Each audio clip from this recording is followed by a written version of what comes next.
Let's go! 4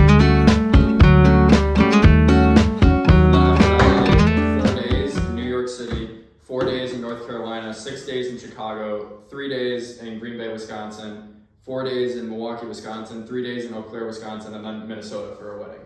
Holy shit. So you just traveled. Yeah.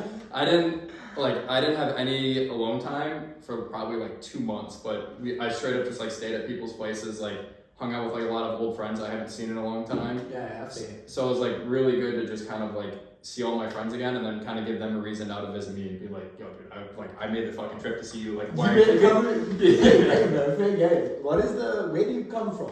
I originally am from like Wisconsin. Okay. Explain the miracle. So, you know Chicago, like geographically where yeah, Chicago that's east. That's like kind of like central but to the north. Okay. So then Wisconsin is the state directly above it. So I'm like basically bordered with Canada, like right below where Canada is, but very central United States. Central. Okay. Yeah. Like north central, I guess would be like a good way to put it. Why did I think Chicago was like under New York for a reason? I was like, I was building the American map and it's not linking up there. Dude, there's too many fucking states to remember where everything is. 52 states, right? 50. Yeah. But, 50. Yeah. But even like... Don't you have like 52 stars? We have 50 stars. Oh shit.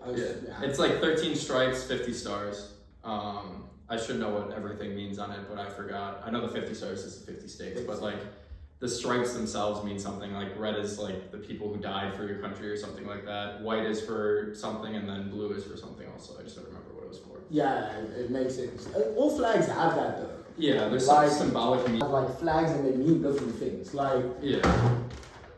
In South Africa, like we have like 6 different colors. No idea what they mean, yeah. But they mean something. They're there for a reason. I think like all countries have that too. Like they have some sort of symbolic meaning based off their culture for like why it's a certain way. Like the states for me is easy, like 50 stars, 50 states, and then I just don't remember the significance. I know the 13 stripes was because that was the 13 original colonies, but then I don't remember like the color differentiates between them. I think so. The red in our flag is for blood. I think that's the main thing. Green is for land because we have very nice land. And then whatever other, I don't know. I think we have white, black, and yellow also in it. Yellow probably for the gold. Yeah. Probably for the gold. Yeah. That makes sense. Yeah. But yeah. I did a ton of traveling. It got to the point too, like, I've never been tired out from traveling, but I needed like a vacation from a vacation in a sense.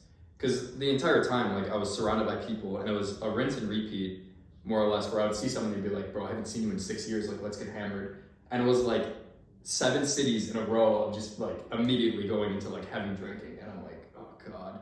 And then like the next day you'd be like, dude, I'm so hungover. And I'm like, brother, I've done this like 5 times now, like this is normal. Yeah. This is normal. Like I think that's actually true. Like when I went back to South Africa, exact same thing. It's rinse and repeat every weekend. It's the same thing. Yeah. I go to a friend's place, we get absolutely smashed, or I go to like a university town or something like that, and really it's a rinse and repeat of, like you said, just drinking. Haven't seen them forever. Let's take a shot. Yeah, Let's go. And then you just rip it. You run into somebody at the bar that you haven't like talked to in so long. You're like, oh bro, let me buy you a shot. Like, let's catch up. And it's like, okay. You could also message me too, but I guess like I'll take a free shot. Like this works. I can't remember who I was talking with about this, but I think like good friends are friends you can drink with. Yeah. Isn't it like sort of like a thing? So like a bonding thing. What is more bonding than getting a group of people together? Let's say they don't know each other. Yeah. Just hand out unlimited beers or whatever they drink. And then like, surely someone is going to become a buddy at the end of the night. Right? There's going to be like 3 things. Like they're either fucking fighting or friends. Like they're going to find a girl and start fucking. They're going to fight each other or they're going to become friends at the end of it. Or like all of them. Like, yeah, some weird sort of scenario. The free Fs. I fucking love that, actually, yeah. Fucking, and friends. Nice.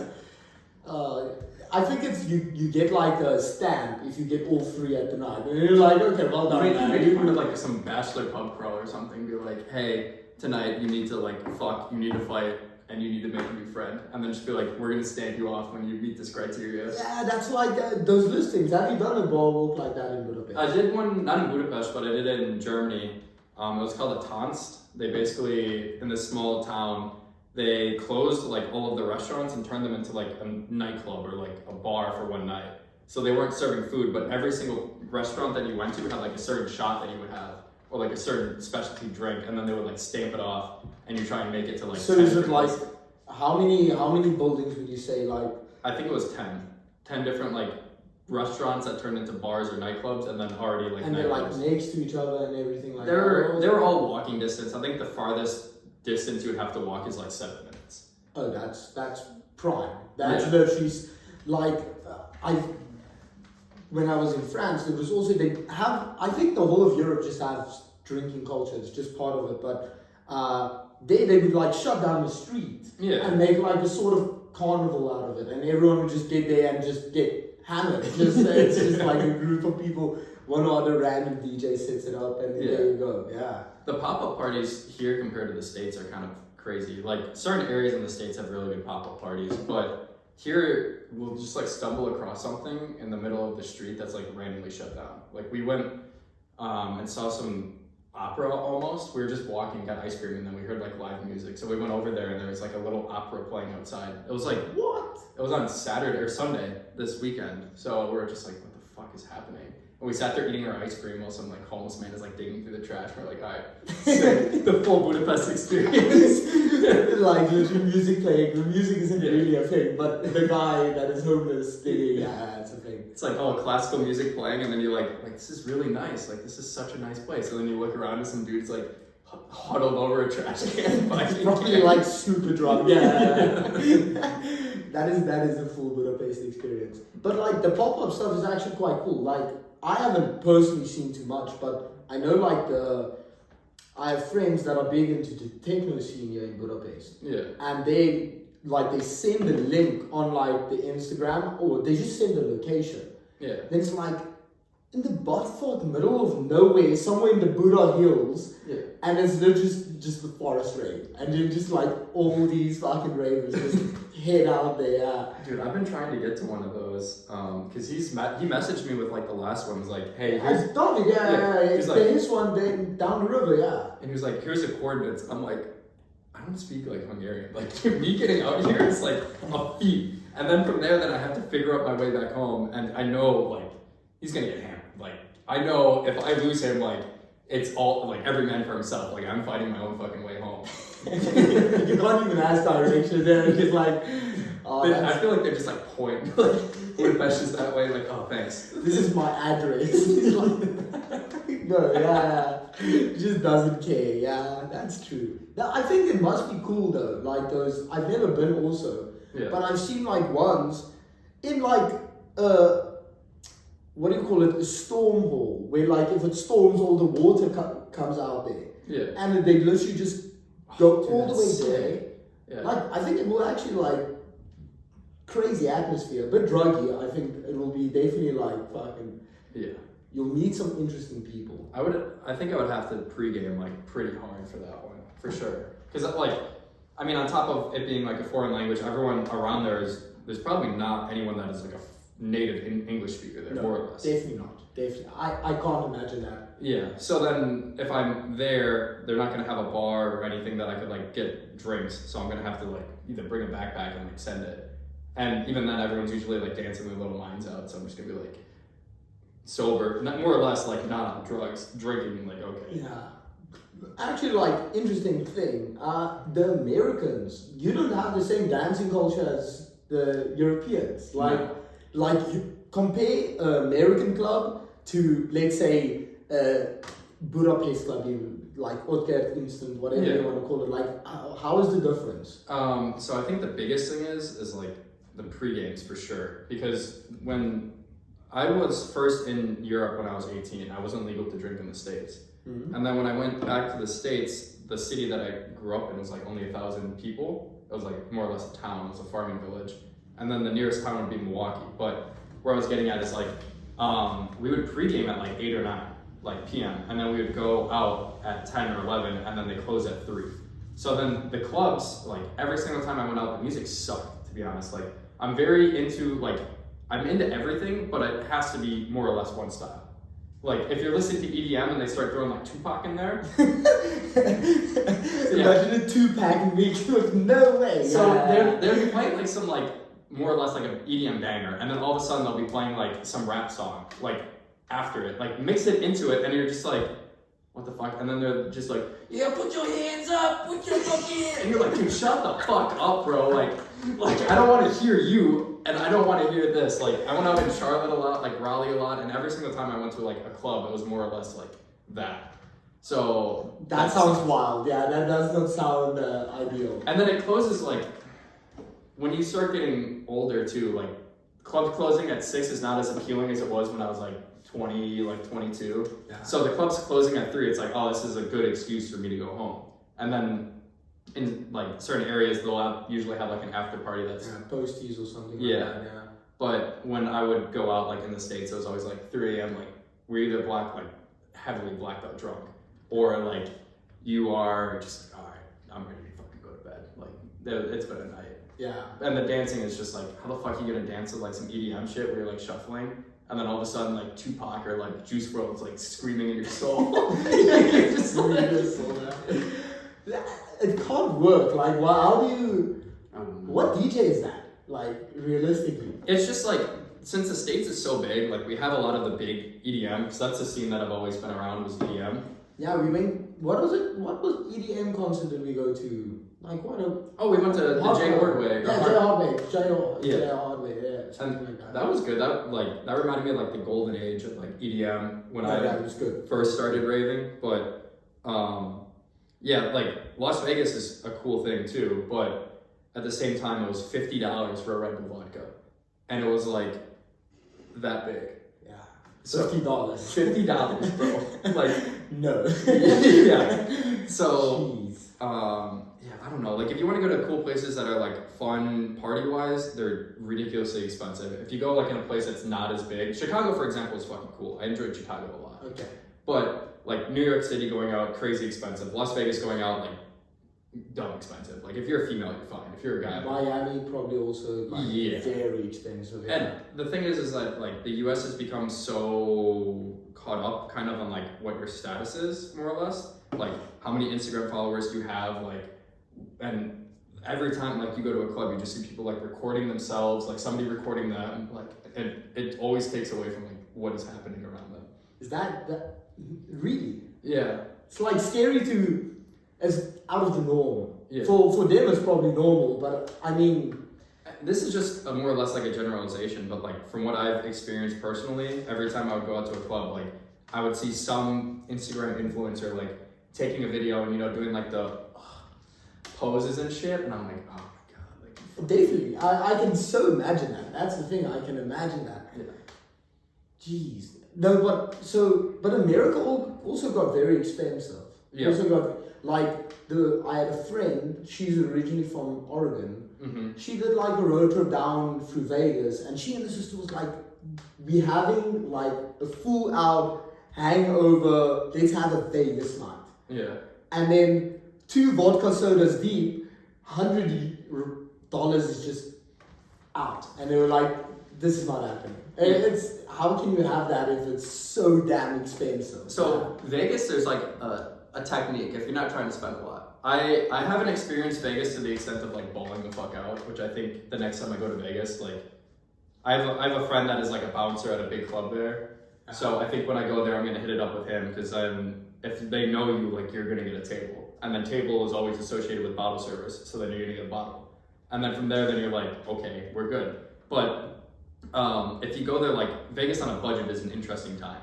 There is this bar called like Nitro that I've gone to a few times where they have like these buy one get one free drink tickets. Yeah. And basically my friend like distracted the guy, and me and my other buddy like stole all of them out of his fucking back pocket. So when it should have Genius. when it should have costed like $200 for us to get hammered, it cost us like $100. And then they have this Ferris wheel too, where it's all you can drink for 30 minutes after like 8 p.m. So like our pregame started with like that nitro bar, and like just going after it, like keeping them for later. And I think they kind of caught on because we went like 3 days in a row, and then eventually they're like, okay, we got to change like the ticket, like what they look like. They see the same people Yeah. coming over and over like, with free drinks. And I literally would only do a buy one get one free. Like I never would just pay for one. And they're like, how many of these do you have? And I'm like, my brother in Christ, let's not talk about that. I have the ticket.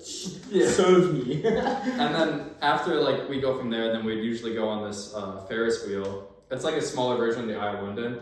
It takes 30 minutes to get around, and they bring in like a serviceable bar onto this Ferris wheel, and they'll just keep giving you drinks. Like you have 30 minutes to drink as much as you can. So like, on a Ferris wheel trip. yeah, so it goes like all the way up and down, and you're just sitting there like, give me 2 Jack and Cokes, and then you just like pound one, sip the other, give me 2 Jack and Cokes, pound one, sip the other, like 2 Jack A and Cokes. reasonable thing to do, actually. Yeah. Like if you have a drinking time, you Yeah. double down. Yeah. And it was only like 20 or $30 or something when I went like a while ago. So for like realistically 6 Jack and Cokes, if you're a functioning alcoholic, for $20 is like, that's a steal. But the thing is like, this Ferris wheel doesn't fucking stop, right? It just keeps going. So when you get to the bottom, like, you have to basically jump out of this fucking thing. No. You're just sitting there like toasted. You're like, fuck, I just got one step to glory is all I need to do. And you just like step out of this thing and like, oh fuck. I just imagine like so many people putting that first foot down and just boom, coming under and they just drop. Yeah. They just drop. They have like a net under it too, because so many people would just get like hammered and fall off of it. But Like how many times did that need to happen for them to put the net in? probably usually one. Like after the first, Surely not just one. Like I think usually after the first time, then people's eyes are open. We're like, oh, this is a possibility that like we need to do something before we get a lawsuit. have you seen like that weird signs of like don't drink while skating? I don't know, like one or other random sign of don't do that. Like Yeah. it needed to happen. It needed to happen. It's always like something weird, like something like out of control. Like don't pee in front of the horses, and you're like, why? Like what? That like it's probably like jacking off in front of someone. Like what sane man did this? Yeah, like all it took is one person Yeah. to just ruin it. Now they just put the sign there like this is completely bad now. No more doing this. So you did Nitro and then the wheelchair, the cheap night out in Vegas. Yeah, and then kind of the best, like the time I did it was like Memorial Day weekend, which is like for all the veterans or all like the active duty soldiers that passed away or like committed suicide. It was one of those things where it's like a holiday to remember.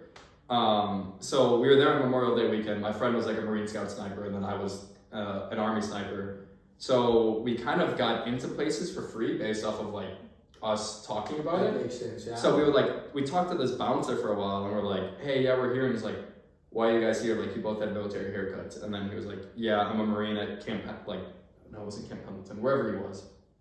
And, or 29 Palms, sorry.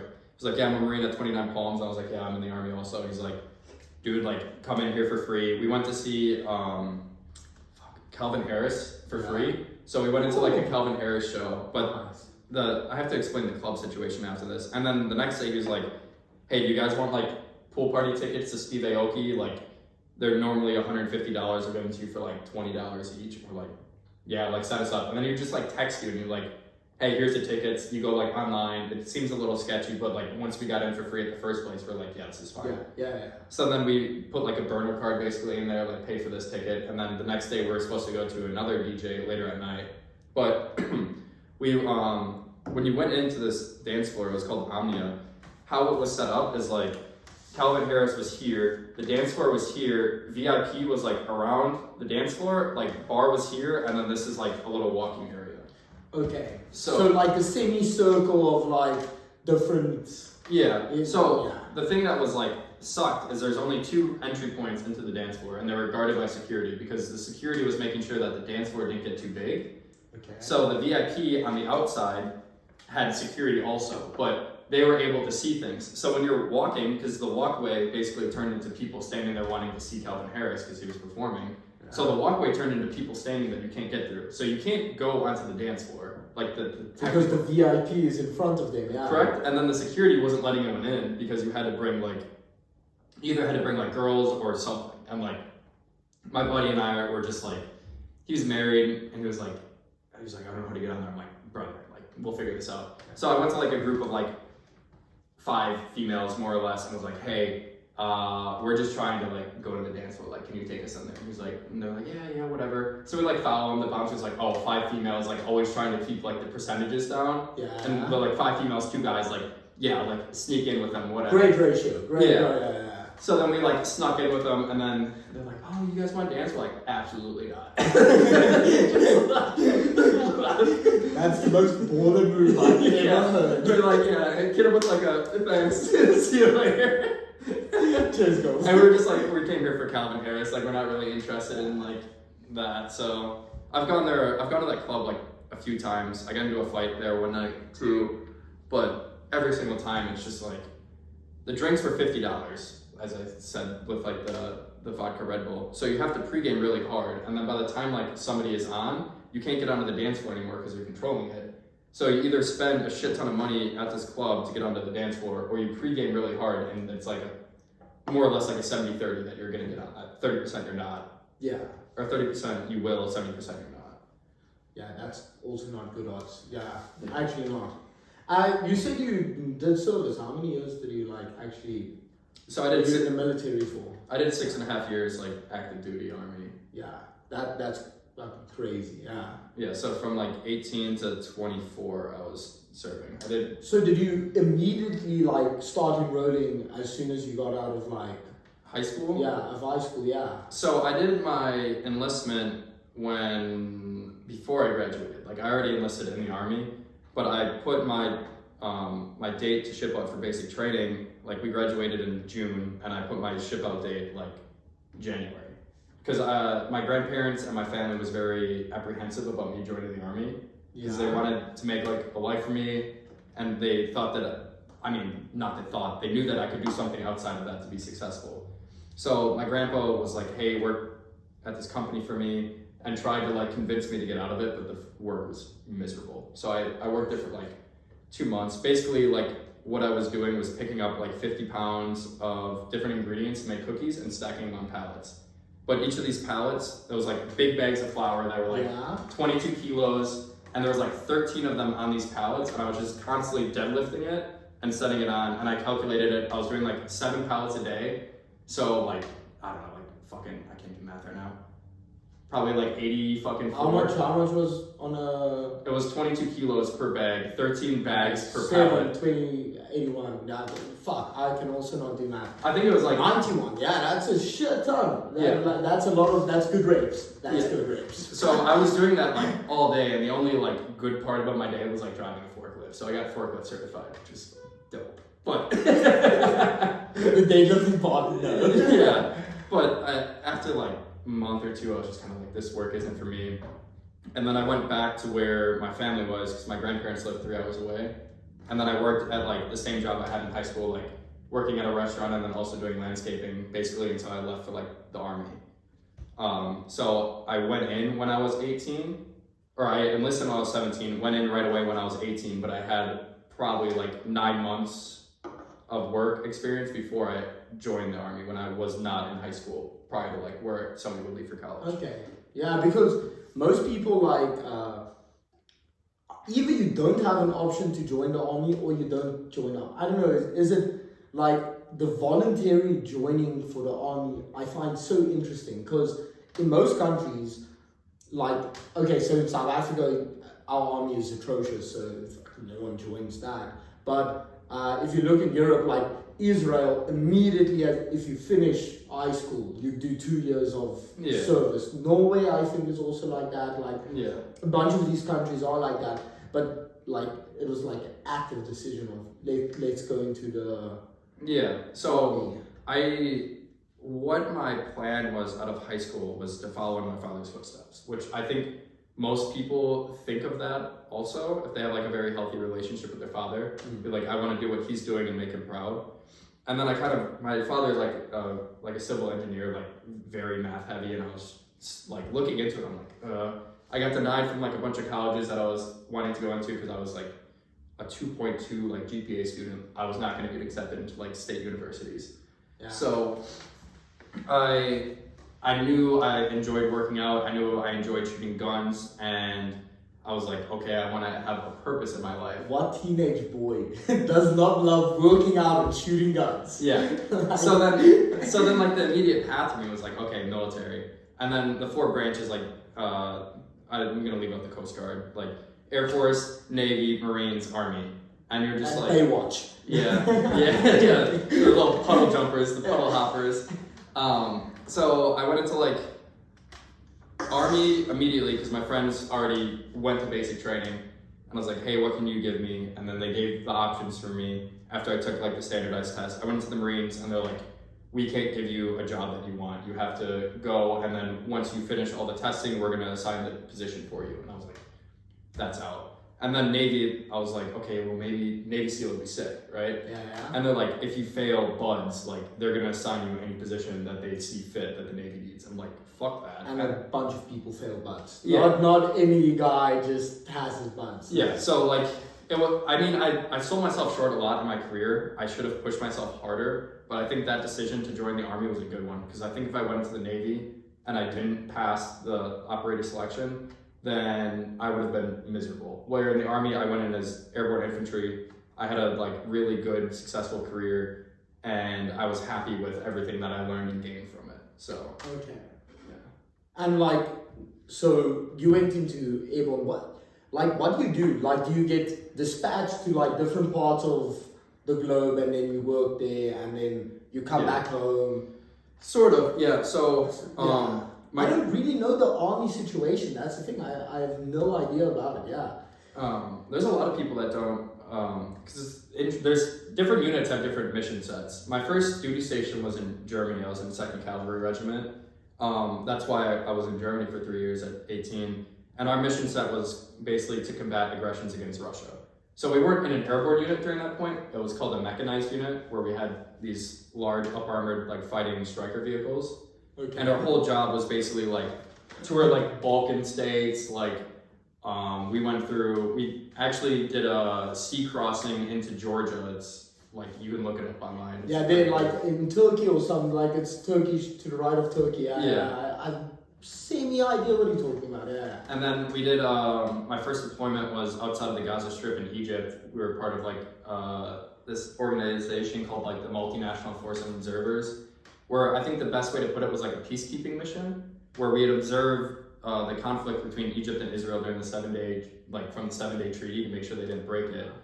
And where we were outside of the Gaza Strip, what our mission set was to go in the villages and make sure that the Egyptians that were there were doing okay. We gave them like humanitarian aid, brought like an interpreter, brought officers out there, because there was an ISIS training camp in the area that was targeting Egyptians, like probably 10 kilometers away from our base. Like the first week I got there, I watched some dude get his head cut off over a camera.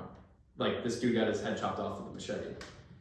So scary. So scary. Like that an evil like that actually like exists. You know what I mean? And like you in basic training, it's like a very interesting thing because they just try and prepare you for like the worst possible situation. They're like, you need to understand like there's a possibility you're gonna kill somebody, there's a possibility your friends are gonna die, like there's a possibility you're gonna lose limbs. And they don't do it necessarily in a way that like I'm talking about it. They do it in a way that you're in a training exercise and they're like, hey, you did this wrong, like you're shot in the shoulder, like your buddy has to provide aid for you and they'll carry you. And then when you're watching your friends just like suck for 12 kilometers carrying you, it kind of sticks in your head like, this is a reality of what I'm getting into. Like, I need to be careful of what I'm doing, mindful. And every single school after that, it was like the same thing, but heightened. Like air assault school was the same thing. Airborne school was also similar. Like sniper school was like escalated times infinity with this one. Like what do you mean escalating? Like so like with them, when you're normal infantry, most of your engagements outside of like CQB, like close quarters battle, like basically imagine breaching the door and clearing the room and there's bad guys in here. Yeah. That's what CQB would be. But as a sniper, your whole mission set is long range engagements or like 100 meters, like quick rapid target engagement. But when you're, for example, in Afghanistan and you're shooting as a platoon, as a squad, at an individual, you are not seeing where your bullets are landing, you're not seeing the impact of them. But as a sniper, you're watching through 40 power glass or like 12 power with our rifles, this round goes straight into a person. So they're sitting there like telling us like, yeah, you guys want to see like the pink mist, like basically the equivalent of like, you want to watch the round that you just shot off, you calculated impact a person and watch the blood splatter. So they're telling you like, you want the pink mist, like you want the pink mist. And then you're just kind of like feeding into it. You're like, yeah. Let me get that fucking pink mist. Yeah, because you're so impressionable too. Like most people in the military are like really young. So when they're telling you these things, like you're looking up to these instructors because they're very knowledgeable, all this, and they're like, you're like, yeah, this is like what I want for sure. So. Oh, that's actually like, I think in the moment it makes sense because if I need to take it out of like an army perspective or like a hunting perspective, like in South Africa, like we did, there's no better feeling. There's no better feeling than taking that shot. Yeah. The buck is there standing still. You take that shot and you're the first. Yeah. And like it's hunting. That is okay. It's like almost seen as a good thing, but like. If you are taught that this is what you need to do for like humans, I can see how it gets fucked. It gets like mentally really tough when you're chasing that pink mist. So we had these, I can't think of the word. Am I grabbing you one? Awesome. I'll grab it. Basically, if you're an untrained sniper in like the U.S. military, you're a pig, and then when you pass like sniper school, you're called a hog. I don't remember exactly what the acronym for pig is. I know the acronym for hog is like a hunter of gunmen. So talking about hunting too, like our idea strategy was like understanding psychologically like what enemy combatants or snipers are going to do and then hunt them, track them, and kill them. So they also prepared us with like counter tracking measures, like counter sniper measures of like hunting down another human and like killing him before he kills us. Yeah. But that's your goal.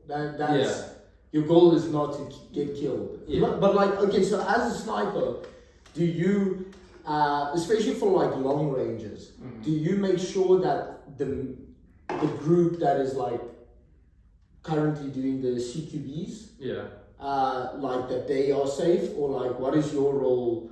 Is it to eliminate any threats to them, or? So we had a lot of different roles and abilities to adapt to the situation. When I took over a sniper section, so I was in charge of 3 sniper teams and employing them for what was best needed based off the mission. And the line companies, which are like the guys doing CQB, is an easy way to say it.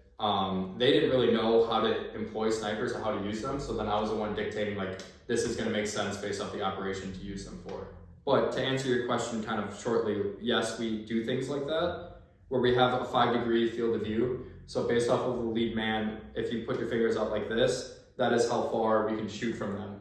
So like, if you think about it in the sense of like 300 meters, if you go like this, then your field of view is like this far. Yeah. Kind of thing. So then, larger, yeah. So then you know you can like safely shoot a target that far from the person running to a breach, or like, we'd call that like overwatch, when they're clearing rooms, clearing compounds, and then we're just watching for squirters is when somebody is like injured but not dead, and then they pop up and try and shoot them. We would watch for squirters, and then we would watch for people kind of popping up on rooftops. And like, how many missions did you like do in total? Like, as a sniper, like on deployment, I did one, but I did a lot of we did a lot of training missions. So I don't know. No, because you need to be trained for when that happens.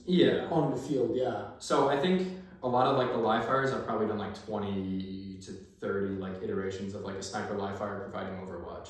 And then in terms of like my individual sniper training and how I train my snipers, we had like at least 2 ranges a week for like 6 months. I won like a sniper competition and got a ton of rounds. So then I took my guys to the range like twice a week and shot a lot. Nice. And that was really, really good. And then we got really good in Iraq. We shot a lot. We shot up to like 2,600 meters at like human-sized targets, which was fucking crazy. And you actually hit them. Yeah. Like, how do you get good at sniping? Like, is it just a practice thing? Is it a thing built into you? So we have like prerequisites to get into sniper school. We would have to shoot a 5-round group at 25 meters, like this big, and you have to do it like 3 out of 5 times. That was one of our prereqs. Mm-hmm. Because when you're shooting, and if that groups is farther out, then the farther you get out, like you miss targets easily. Yeah. So more or less to get into a sniper section is kind of natural ability and instinct, and then from there, then you refine your skills to be able to do that. So how I would normally start off my guys training them is like shooter spotter dialogue, which is you have somebody behind you all the time, and you've seen The Matrix, right? Yeah. You know when the guy like leans back, like Keanu Reeves, dodges all the bullets and stuff like that. So when you're looking through glass at a round, you can actually see a bullet in the air heading towards a target. What? You can see like, I have a video I can show you like after we're talking about this, but you can see like the bullet vapor. It's called trace. And sometimes if the day is like clear enough, you can actually see like the back end of the round going towards the target. Whoa. That's actually crazy. Yeah. So the shooter was always known as like the monkey that can just follow commands and pull the trigger, but the spotter is doing like all the math, all the calculations, everything like that. And then eventually, like once you get past your shooter spotter dialogue of like being able to quickly identify targets, being able to range estimate it, because when I first started, we didn't have like a good laser rangefinder. So we would use a formula to calculate the range based off of like, it was the size of target in inches times 25.4 divided by the mil reading of the target equals your target distance in meters. So we would calculate in our reticle using it almost as like a tool to help us how far away this target was based off of it. And then you times it by 25.4, which the target from here to here is usually 40 inches, and then here to here is 25.6. So you have a constant of like 1062 and like 456.7. And then you divide that by your mil reading and you get a range value within like 10 meters if you calculate it correctly. I was actually like wondering about the calculations. Like, I thought you would physically do it, but you have a spotter doing it for you. Because this is some crazy. This is wind is a variable, distance is a variable, like gravity. You need to like, I don't know. There's also the Coriolis effect, like the Earth spinning is a factor that you have to take into play. So while you're shooting, the Earth is like turning. So and then, think about it like this: like the Earth is spinning. You're shooting a target like this. If your round is taking, I think it's like above 6 seconds to get to the target, which was normally if we're shooting out past like 1,000 meters, then based off of what direction we're shooting, that target would either be here or here. So we would have to know kind of what direction we were doing, or we had calculators at this point that would do it for us. So then we would have to calculate being like, okay, if our wind value say is like 2 kilometers an hour, we're calculating a holdover. So we're going left to right here, we would calculate here. But now if the Earth is spinning where the target isn't going to be here anymore, it's going to be here. And that means that we have to cut down on the distance so that we can hit the target based off of the Earth rotating. What effect is this called? Coriolis effect. Coriolis. That's so crazy. Like, it actually messes with my brain to think about that. Yeah, wow. Yeah, and then like the biggest factor for us to determine was wind, because gravity is a constant state. You're able to calculate 9.8 miles per square kilometer. Whatever. So you're able to calculate the gravity easily. And then when we would go to a range, we would calculate the temperature, because the air density matters based off of if the air is thicker, then that means that we're going to have to adjust our elevation higher, because the bullet isn't going to be able to, it's called like buck the wind, basically, like get through the atmosphere as quick. And if the air is like less light, then that means that our elevation isn't going to be as high, because the round is going to be able to pierce the air easier. Crazy. Yeah, and then there's barometric pressure too. I do not know how to explain barometric pressure. I just know that we have to like more or less calculate for it. Also, yeah. There's so many calculations that you actually need to do before you can get the pink splatter. Yeah. The pink mist. Yeah, pink mist. There you go. Yeah, great. And also think, are like the army people as hard as they physically are, like mentally? Because like how I see it, like from those perspectives. So if you have no such knowledge, how do you find out about knowledge on the internet? And then you get characters like David Goggins, the bald-headed guy, Wilkins. Well, I can't remember his name. Oh, well, Jocko Willink. Yeah. Jocko Willink. Like those guys, those rock hard soul. You can't even think of someone else as being a soldier than those people. But is that like a thing? Do you have these people that are just mentally built different, or or is it created for you? That's even. Is there people that get it naturally, or during this system you get taught to become mentally strong? I think beforehand you kind of have a mentality. Like a lot of athletes go to the military, so they already have some sort of discipline, some sort of fitness regimen, and then a mindset of like never quit. Because no matter how fucking strong you are, you can send like the strongest dude through like an SF prep course and he'll probably quit, more or less. But if you send somebody that's like scrawny, like Donnie, imagine Donnie with David Goggins' mindset. Like he would crush it because he's just gonna be like, fuck this, like I don't care, like I'm just gonna crush it. But if you send somebody that's like extremely strong but doesn't have the mindset of being there, it's a huge thing. So if you go in there with like a good mindset, like you will be a hard motherfucker, more or less. But if you go in there like accepting failure, accepting to quit, like no matter how much training is put in there, we have like shitbags too, like people that just suck. So you always have them. Yeah. I think that is also a constant like gravity. You always have some shit people. It's always so. Like I've worked with like a lot of the soft communities, like special operations. We shot with like Navy SEAL snipers a lot. Like I worked with like Delta Force, worked with like special operations, like Army Green Berets, and almost everyone besides for like the highest echelon of special operations said that there are people in their organization that are shitbags, like pieces of shit. That they either get out of doing the things that they're supposed to, they find shortcuts when they shouldn't, like things like that. Shortcuts is the fastest way to failure, especially if like life or death situation happens or whatever. You know what I mean? When it comes to like we didn't necessarily think thinking outside the box was good, and it's something that I think was pretty bad. You should want people to be free, creative thinkers. But when people are just doing a shortcut because they're lazy, that's different than finding some solution that will make the path less strenuous. But if you're like, I don't want to do this, like I'm gonna toss like a shit ton of weight in the woods when I'm doing a timed like march, that's finding a shortcut but also being a piece of shit. Yeah. That is finding a shortcut through the woods. That is also a bit of piece of shit, but it's less than actually dropping most of your weight and then yeah, that is a piece of shit move. That is. But you say people get hard in the army. Do you get hard? Yeah, 100%. That sounds so weird. Like, yeah, bro. Bricked up. Does you just roll on like, I'm bricked up. Yeah, I'm hard, brother.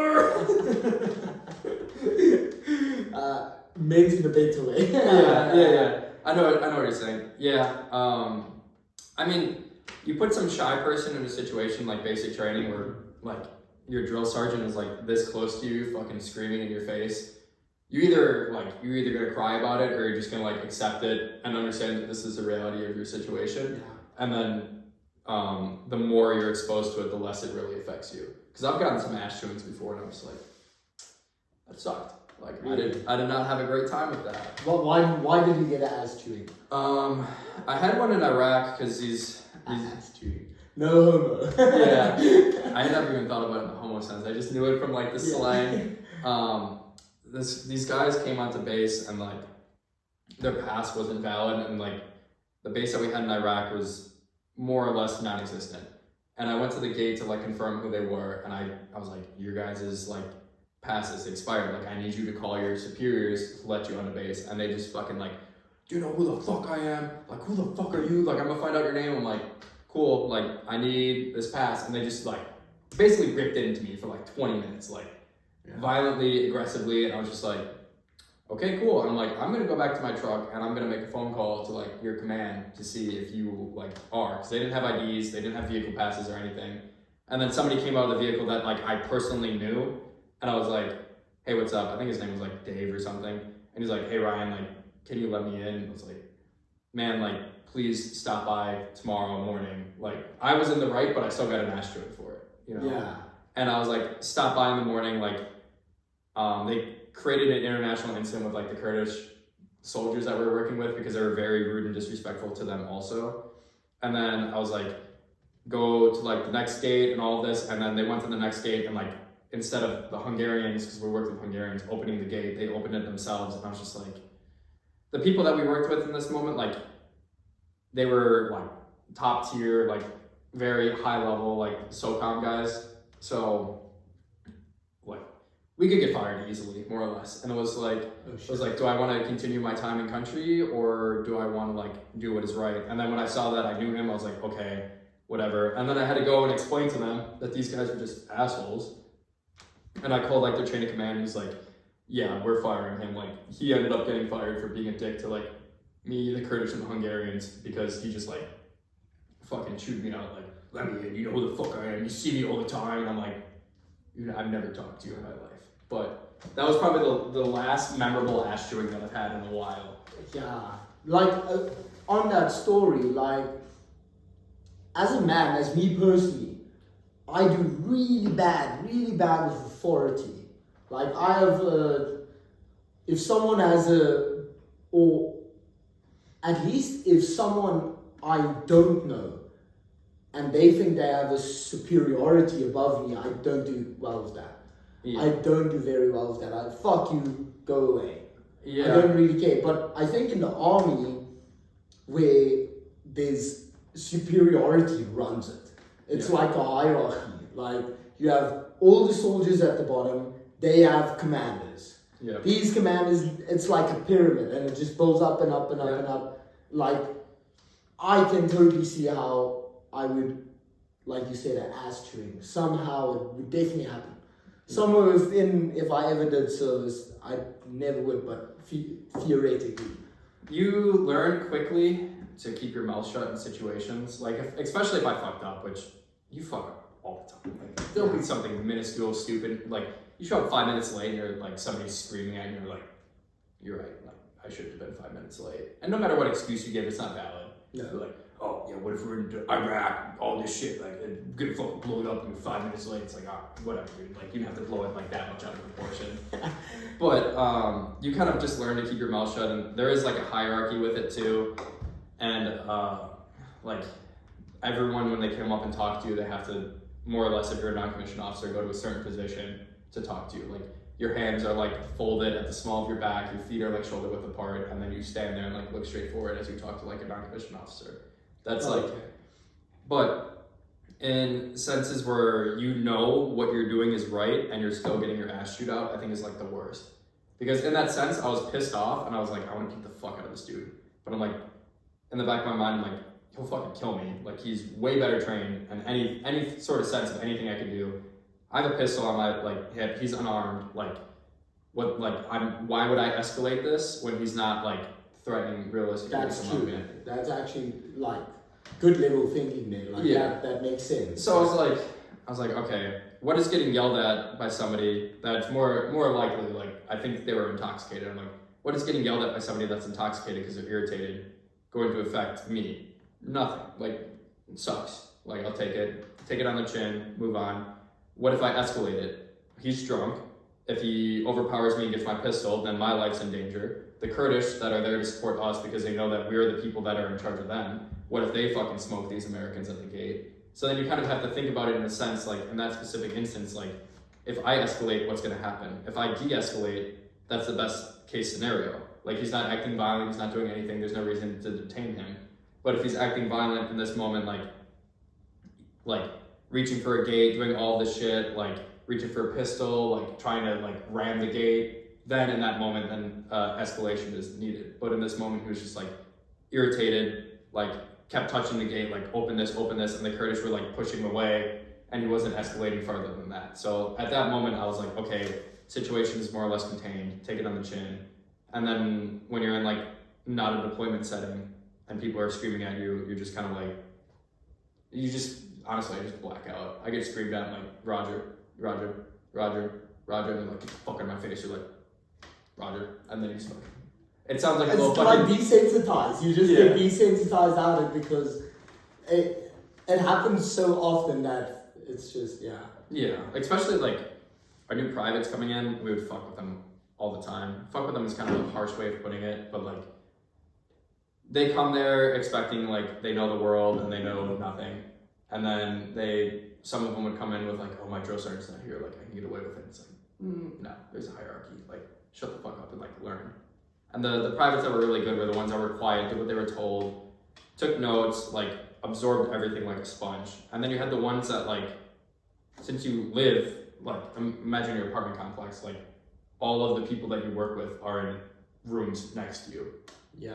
And then you live next to them, like you drink with them, hang out with them, and then you go to work and there's like a professional level, like a line that you're not supposed to cross. So they're like, oh, I'm chill with like Sergeant Swaya, and you're like, no, you're not. We're at work, brother. And then they would do like, hey Ryan, what's up? And you're like, you didn't call me Sergeant, now I gotta fuck you up. And then they're just like, all right, time to do some burpees, like all this shit. That's actually crazy. And then like, as soon as that, let's say work whistle blows, you end up getting to the bar, then it's just friendship. Yeah, it's like, okay, cool. I have a memory about that situation exactly. I had one of the snipers that was with me like didn't show up. Our formations was like an accountability to make sure nobody ran off, and we had to be there at like 5:45 in the morning. And he wasn't answering his phone. He wasn't doing anything. So I like drove to his house. Now it's like 6 a.m. and his wife like opens the door and I'm like, oh, hey Jess, like, is Kenny here? Like, what's going on? And she's like, yeah, Kenny's upstairs sleeping. I'm like, why the fuck? Like, I'm talking to his wife at this point, so I'm more or less respectful. In my mind, I'm like, why the fuck is this asshole like sleeping? Like, he knows we have work. And I'm like, Jess, like, we have work today. Like, can you please wake him up? And then she's like, oh yeah, of course. Like, I don't know why you overslept his alarm. And then I fell asleep and I'm like, that's fine, right? So he shows up to work at 6:30 and then I just smoked the fucking dog shit out of him. Like, I had him sit there with like helmets, like a helmet on each arm and then a helmet on his feet, like holding it like 6 inches above the ground and just like, it was like a crucifix almost, like very physical. That sounds very intense. Yeah, very physical exercise. And I wasn't yelling at him, I'm like, you know what he did? He's like, yeah. I'm like, do I need to even like, I'm like, you understand why I'm punishing you? And he's like, yeah. And I'm like, okay, do I need to yell? And he's like, no, it won't happen again. But the fuck situation is that I basically like, my leadership told me to fuck this dude up for an extended period of time. And I had like a conflict of like, he's my friend, should I fuck him up? Or should I fuck him up to the point that he's sweaty and then get him downstairs? It's like, you know what, I'm gonna get him to his when he's sweaty. But he kind of took it to heart because he expected it to just like go to nothing. And him and his wife drove me to the airport at 3 a.m. like the next day. So he's like, I'm doing a favor, like driving you to the airport, and like literally 12 hours prior, like I was in a room sweating with you because I didn't show up to work. And that was like a weird check that it was like, I love you, like every single time that we're off of work, like one of my best friends. But when we're at work, like if you fuck up, like I am obligated to fuck you up. Yeah, because so does your leadership physically tell you that like? Sometimes, yeah. Like there'll be times where people fuck up, and then the senior level leadership would be like, that pissed me off, like scuff them up, or the politically correct option would be to write a counseling statement of like, you did this wrong, like sign here, and then you pile up enough of them, and then you can basically chapter them or kick them out of the army. But I hated paperwork, and I always gave them an option. I was like, look, you were in the wrong. There's 2 courses of action. Like, you can get smoked and understand that this is your punishment because you were wrong, or I can type up this little memorandum and write it for you, and then if you get 3, then I'm going to recommend you to get chaptered out of the army. And then more or less, they were always just like, I'll do 30 minutes of exercise, like whatever, burpees, whatever, fine. So, yeah. Oh shit. Okay. No, that's actually cool. I have a question about like, it's not really military, but more about like the whole of the military. Like, what is your opinion about, like, I think they call it the military-industrial complex. It's about this idea that, I think America puts per year like $500 billion into their military. You guys have military bases all over the world. Like, it's just a shit ton of money getting shipped out. Like, do you have opinion or anything about, like, how money is sent? Like, for example, this Ukraine-Russian war, it's like America sends a bunch of money to fund it, pretty much. Like, so I think, as there's a saying, like a Japanese saying, that's I'd rather be a warrior in a garden in a time of peace than a gardener in a garden like a time of war. That I think that I might have fucked it up, but the point of it is that in a time of peace, you would rather have the defense that you need in case something goes to shit than not be mentally prepared for something. Like, for example, if Ukraine wasn't prepared for like the Russian aggression, then it would have been fucked.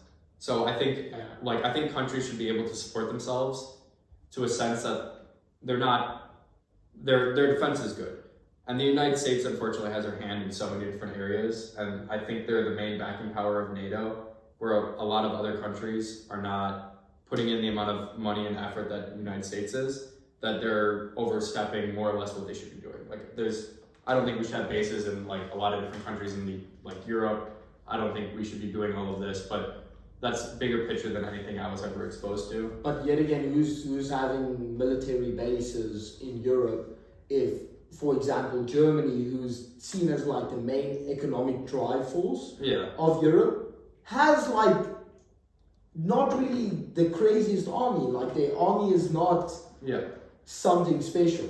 It's really not. So how are you, for example, a few tanks roll over Ukraine, how are you stopping that if you have no hands enough? So like, if Russia decided to like divert their attention somewhere else, and if the United States wasn't there, like, that sounds super egotistical, but if the United States wasn't there, like, I think a lot of European countries would get rolled over, which in historic times, like World War II happened, where a lot of countries can have large standing armies, and Germany just steamrolled everyone. And eventually, like, when the countries ended up coming together and fighting together, then it worked. And it wasn't, I'm not saying like the United States won World War II, but they did put a lot of time, money, and effort into like the fight. Now with Ukraine sending $6 billion is, in my opinion, controversial. Like, I have a friend that's Ukrainian, was just in Ukraine, like one of my best friends, training like Ukrainian soldiers and all this, but he did that on his own accord for volunteering. But from what I have understood is it's a lot of our old unused equipment got sent over there. And if they're sending like $6 billion, like just straight cash to Ukraine, I think that's fucked. Because with the fires in Maui, from my understanding is it's like $3 or $4 billion to repair all of Maui. And what I've seen so far is that they have not given any money to the residents of Maui that had these huge fires in Lahaina. Can you, for those who don't know, can you just, what is the fires in Maui? So in Hawaii, there's a little island called Maui, where they had a huge storm that wiped out basically a historical district called Lahaina, which is like the biggest city that's in Maui, and that left thousands of people like displaced, homeless, lost all of their belongings. Like, hundreds of people are still missing. Like, the Hawaiian government is not really doing anything to support them. They only said that they're going to give them like $700 or something to rebuild their life, which the cost of living in Hawaii is crazy. And $700, like, that does not get you very far. No, that's like... In Austin, it's like, or most of big cities in America, a coffee is $6. It's like $10. It's like 3 weeks of groceries, Yeah. And so all these people are displaced and homeless based off of these fires. Build a new house, you're $700. Yeah, and like thousands of people got their house burned down. And from what I've seen, I only saw it from like 2 different sites, so I didn't get a good array of it. They were saying it's between like $4 to $5 billion to repair all of the damages that were caused like on this side of the island, and give the people that lost their homes like a home again, rebuild the entire area. And then if you look at how much money is being shoveled into Ukraine, if it is just straight money, then how does it make sense that we're supporting a war across the seas, but we're not supporting the people that are displaced in our own country? Yeah. Like the 50 states, like. Yeah. Yeah. So I don't know, the politician, It's tough, like, you don't really know what to say, but... Yeah, I think majority of career politicians are corrupt pieces of shit that have your hand in your pocket. It's my personal opinion about it. Like, all of them have some sort of agenda. All of them are somehow like afraid to speak out, more or less, and be like, you'll see like the votes for things. Like, there's only one or two of the opposing parties that is willing to vote for something that was pushed. Like, for an example, the Democrats would push something. All the Republicans would vote no, except for like one or two Republicans, and all the Democrats would vote yes, except for one or two Democrats. Because they're all just so brainwashed at this point to get like their political party's thing pushed, whether they realistically believe in it or not. There's no third party. It's just one or the other. It's the point. I think the Americans got brainwashed to a point where it's either left or right. It's right or wrong. Yeah. Where life is not just fucking right or wrong. It's multiple shades of whatever colors. Yeah. Like, that's how it is. It's a little bit more right, it's a little bit more wrong. Yeah. And the problem is that no one's willing to have, not no one, it's generalization again, but like a lot of people are not willing to have open like conversations about it. I find myself in like a very neutral standpoint, but more right-leaning than left-leaning. But if somebody comes to me that is very left-leaning to have a conversation about it, like, I'm open ears, like, I'm willing to accept what they have to say, whether I agree or disagree with it. I'm not going to hold it against them. You can have different opinions. But I think where a big problem is right now is that people are so brainwashed in this idea that, like, what you're saying is wrong and I disagree with you, like, I need to, like, keep putting my idea into you until you think that this is right. And it goes both sides. Like, Republicans do that to Democrats, Democrats do that to Republicans. And it, like, what are you accomplishing? It's my opinion. Yeah. That's your opinion. Yeah. We can talk about our opinions and then we can find a ground of this is how we differentiate and this is how we agree, but yeah. And come on. And like, I believe there's two genders. Yeah. And that's what I also believe. But if somebody's saying, like, I refer to me as they, them, like, I will do the best possible thing I can to respect what it is that they believe in. Yeah, fair.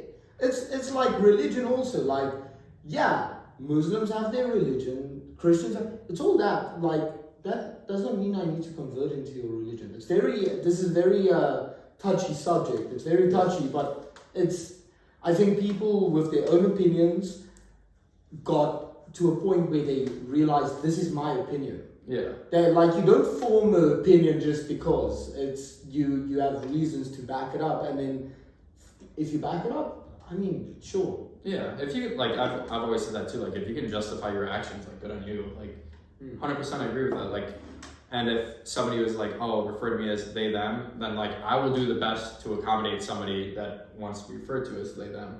But if they're not willing to accept that, like, I'm probably going to slip up a few times and just be like, hey, my pronouns are like they, them, be like, you're right, I'm sorry.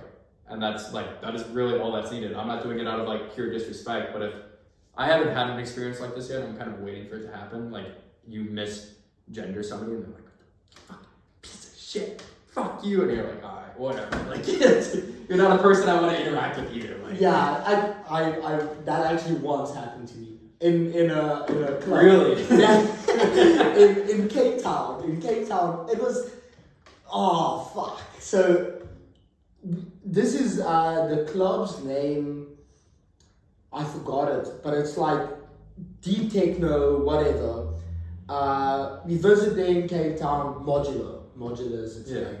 Modular just sounds like fucking, it just sounds wild. So they have like 2 dance floors, and we moved to the second one, and it's this guy, they, them, whatever you want it to be called, but he bumps against me, and I'm like, hey, sorry man.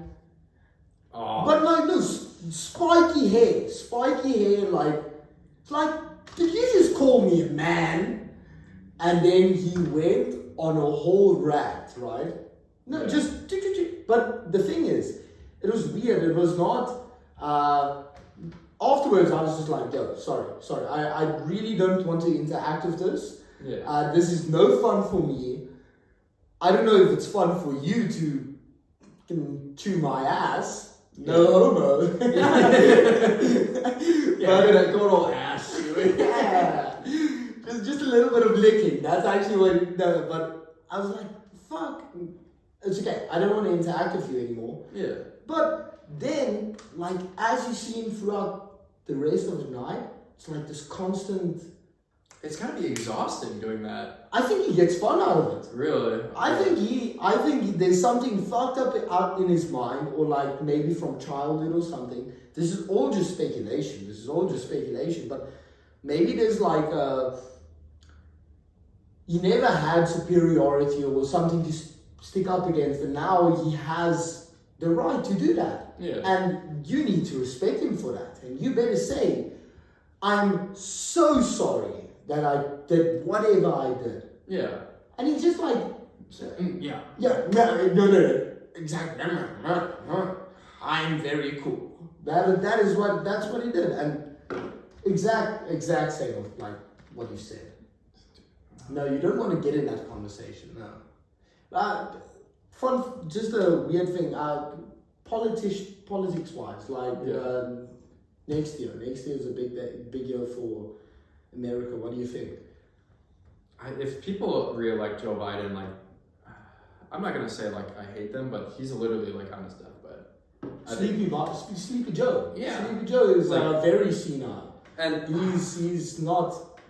To be honest, I usually vote third party. Like, I don't vote Republican or Democrat. Like, I usually vote for, like, for example, I voted for Joe Jorgensen in, like, I think it was like 2014 or 2015. Bernie Sanders was also like pretty high in I heard Bernie Sanders was somewhat a right. Yeah. Somewhat a right. Because my opinion as a politician, you're the voice of the majority of the people.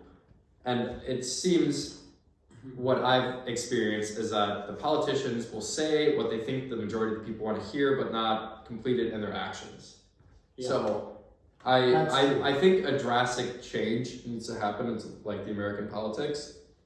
But all politics, South African politics is exactly the same. It's complete bullshit. The people or they buy them over. They just give them shirts and say vote for me. That's what they do, or whatever. But yeah. Do you have like two like definitive parties also? No, that's actually the thing. We don't have that. We have like a bunch of different parties, but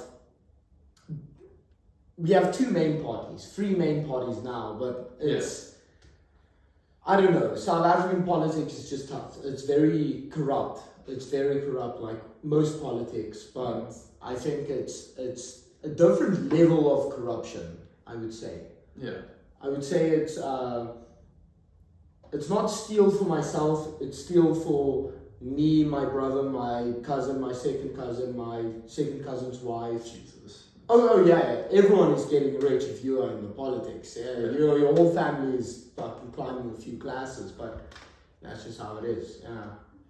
I think if there's not a drastic change in America within like 10 years, it's going to implode. Like we already had a Capitol storming. I think next year. if the voting goes wrong, there's going to be big changes. But I mean, what is like in reality? What is the right answer for voting in like America right now? Like, I think the Democratic person they would put forward is Joe Biden or Hillary Clinton, and I think the Republican right now would be Trump. Only Trump. I can't see anyone else getting put there than Trump because the mass following that he has is just he's like an idol. He's like Elvis Presley, Michael Jackson back in the day. But instead of that, he's a presidential candidate. And he's like being indicted right now too. And it's like I'm not a huge conspiracy theorist. I just kind of I try and think of things in like a more or less neutral thing. Like the idea that he's being indicted and his like date for court is during the elections is kind of like, okay. And pushing it off is not a good thing either, but you could push it forward and be like, we need to find out if this man is guilty or not. And if he's not guilty, there's no reason why he shouldn't run for president. If he is guilty, like, obviously he should not run for president, right? Yeah. But, I don't know. I think, there's so much going on with it. America is just fucking tough at the moment, I would say. America is just a bit tough, yeah. And I took it's nice I have a little 4-year, more or less vacation, like outside of America with all the politics. And even when I go back to America, like I got into it with this one girl. I'll talk about it later, but it's just like there's so many differencing of opinions. Like so many people are opinionated and not willing to accept others that you're just kind of like, why? Like, why can't we have an open conversation about this? Like, why do your experiences outweigh my experiences, more or less? Because everything that I base off of, like, how I think, what I do, everything is personal experience. It's not necessarily things that I read in, like, newspapers, articles, Instagram Reels, Facebook posts, whatever. It's more or less, like, something that I've done that is connected to it, and I have 2 cents based off of, like, my experience. It's never, like, oh, I read this and I think this. Like, if I read that, then I usually will find a source from the other side to see what is happening. Because there's always a very heavy left and heavy right, and then there's usually a gray area in the middle. And you kind of have to, like, determine which one you believe is true and which one is false, because it's so easy right now to put out, like, false information. Yeah, I had a friend. He's been on the podcast a few times, Peaches. Mm-hmm. He once told me it makes so much sense. In today's time, if you ask a certain question, you can immediately see how much time someone spends on the internet. Yeah. Just by the opinion they have on something, because with information being very readily available, probably. Yeah, just readily available and not always true. I don't think all information is true. A lot of the time when someone puts something up, they read it. They read Selena Gomez. Selena Gomez is a bad singer. Yeah. If you've never heard of her in your whole life, and you see a main title like that, yeah. If you have not personally experienced her sound or whatever, her songs, then you're going to think, yeah, she's a shit singer. Yeah. Yeah, exactly. She is a shit singer. Yeah. You're right. Fuck Selena Gomez. And then, Ryan, you come to me and you tell me, have you heard of that new Selena Gomez song? I'm like, no, I'm not listening to that. Yeah. She's a very shit singer. And I feel that's like, in today's time, that's how it is. It's very, you can tell from the way someone answers something how much time they spend on the internet. Yeah. And everyone spends time on the internet. That's the problem. There's also a group of people too that I've run across that, like, they assume that they know everything, right? Because it's not even that they have experiences looking at it on the internet. They're just kind of like, oh yeah, like, I know this situation. It's like, yeah? How? Like, what do you know about it? Like, yeah, this and this. And it's like, why do you talk about something that you don't necessarily know? Like, if somebody was like, what are your thoughts about, like, war in Bosnia? I'm like, I don't know. Like, I'm like, was there a war in Bosnia? Yeah, exactly. Like, something like that. And then I'm like, they're like, what do you think based off the military? And I'm like, I need to look into, like, what is happening, and then I can give more descriptions based off of how I've experienced, like, certain areas of, like, war, certain aspects of it, like, more or less knowing the ins and outs of it to then give you an opinion. But, like, I'm not going to sit here and make up some bullshit, like, acting like I know something that somebody doesn't, because in reality I don't know what the fuck's going on. Like, I'm just here trying to figure my fucking way through the world. Isn't that like the majority of the people? I feel like the problem with America today is you have 10% extreme radicalism on the left, you have 10% complete radicalism on the right. Yeah. But the 80% in the middle, like, they don't necessarily care about most of the problems that are being brought up, but the voices are given to those 10% on each side. Like, they are what is getting heard. Yeah. And it's...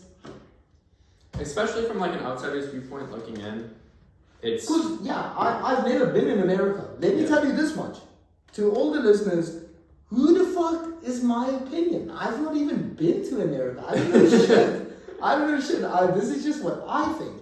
But, like, if you look at it and you see the articles getting written and the new things brought up, oh, he's against abortions. Yeah.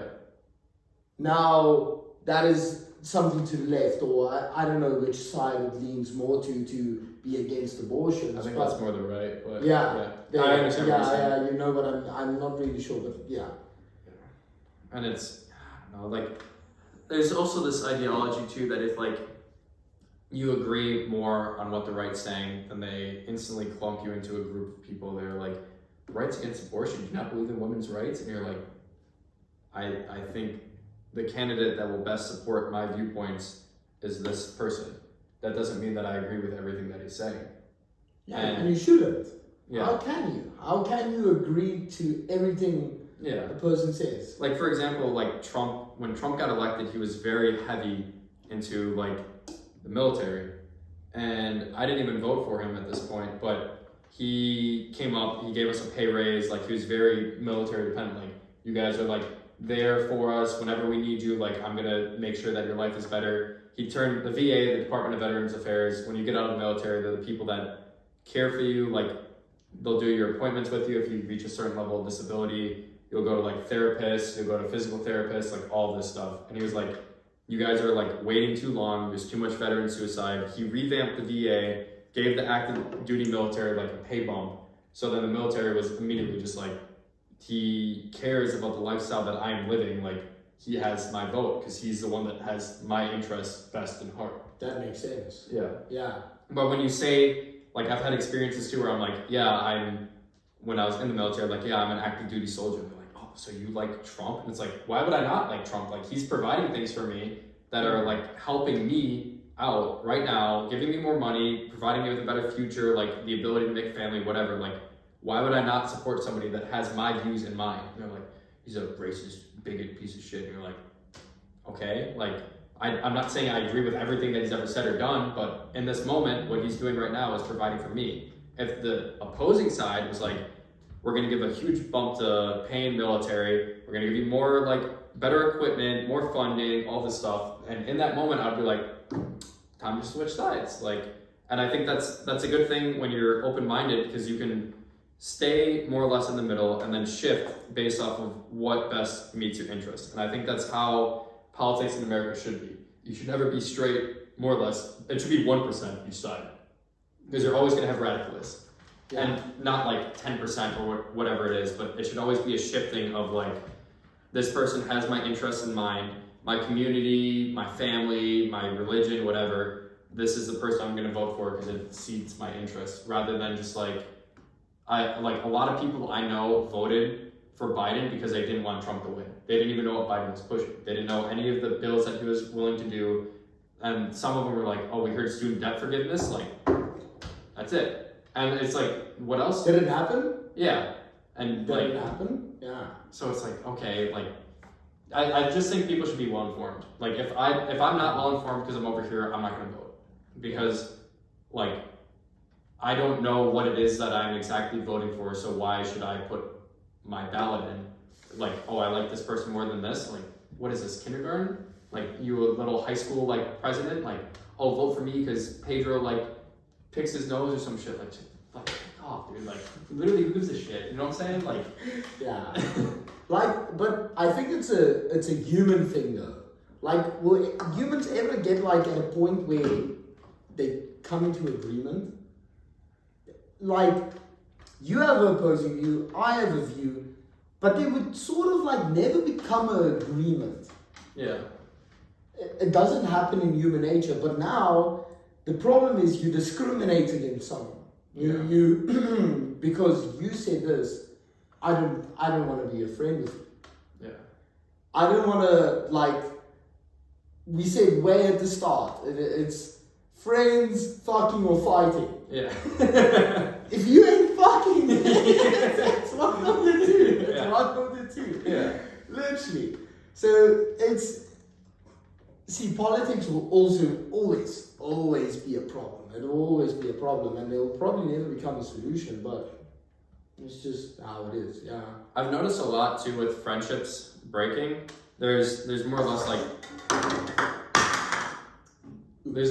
like three things that friendships will like fight about. It's either money, women, or a differencing of opinions. And those are like, I don't know how many like fights you've gotten in with your friends, but almost all of my friendships that have failed have been over one of those three things. Like, either somebody's owed me a ton of money and then they wouldn't pay me, so I'm like, why are you my friend? Like, you're a piece of shit. I cut them off. Or women that somebody slept with my ex, I slept with somebody's ex, and it's like, why do we not like value that? Or like a difference in opinions where you're just kind of like, okay, now we've progressed as people, like your values right now are family and you're unwilling to like make time for me, and my values are like experiences, friends, things that do not have to do with monetary value or family. So now we're at a differencing of opinions in life where we're going to go our separate ways. That's more or less like a neutral way of like. I would more say like goals driven. Like if you have the first two, 100% agree. I personally know tons of friendships that ended. I have my own friendships that ended due to that. But like if you have friends around you and the goal is like the goal during the time is the same, and then something happens in one of the two's lives and it just splits, and you're not working to the same thing, you know? You know, at this very moment, my main focus is building a career, or your main focus is building a family. Yeah. And like you can't really you can still be friends, but you can't be as the same bond, close friendship. Like your mindsets are different at that point. It like is. Your priorities are different, and even though the friendships can more or less like push through it, both people have to put in some sort of effort to be like, I'm willing to get out of, like, I'm willing to break my career-driven ideology, like, come hang out with you for a while, or you're willing to, like, be apart from your family for a certain amount of time to, like, come see me. That's usually... And that is the only way you can really do that, because if I want to go out on Friday night, because I just finished work, I want to grab some beers, come join me. Yeah. My view is, I just got off work, let's party a bit. Yeah. His is, man, I just got a newborn. Yeah. Just got a newborn. It's not my priority. It's weird. It's weird in the army because like your friends are vastly different in age. Like one of my best friends, I'm 27. One of my best friends is like 35. I met him when I was like 18. So he was like 25 when I was 18. That's a very big age gap. difference. 7 years. That's impressive. Yeah. So it's the mindset has to be more or less similar. Like a lot of my friends are married, and I'll be like, hey man, you want to grab some beers? And they're like, I'll come out for like a beer or two. And then he'd be like, hey, I'm having like a family barbecue. Do you want to come over? And like, yeah. Like, hell yeah. And it's like the family barbecue is more or less like he's with his wife and his kids. Like he's seeing his friends. Like the kids are playing. There's a bunch of married people there. And then you're like my girlfriend was in Budapest when I was in the States. So I'd show up there like by myself and be like, yeah, like I'll barbecue. I'll do whatever. I'm here to like talk, hang out. And then those are like the very solid friendships that last. But when your friend is like married and you're like, hey man, I want to hang out. Can you take a weekend away to like visit me somewhere? Because right now, since I've gotten out of the military, my friends are fucking everywhere. Like, I live in Utah. I have like a lot of really good friends like in Texas. So like complete opposite sides. I have a good friend in Tennessee, like Chicago, New York, everywhere. And it's like, hey, let's come up with like a meeting point. And we usually will do this once a year where like, what works best for everyone. And with me coming back from Europe this past summer, I was like, I don't have the time or funds to really meet you guys outside of like my state. I was like, can you come to me?